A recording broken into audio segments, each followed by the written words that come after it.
Clearly, I mean, Ukraine faces, huge challenges, definitely on the macro front and then the structural reform front.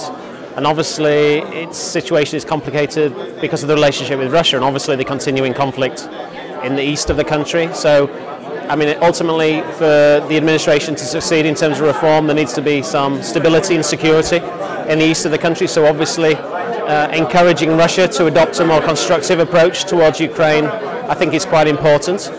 In terms of the reform agenda, it is, Ukraine, as I said, faces enormous challenges. If you look at the balance of payment situation, the energy gap, the fiscal position, they're really large, but at the same time, it's a wonderful opportunity for change. I think, we've had two elections, a presidential election and a parliamentary election, where there was a clear majority in favour of pro-EU reforms. The population want reforms.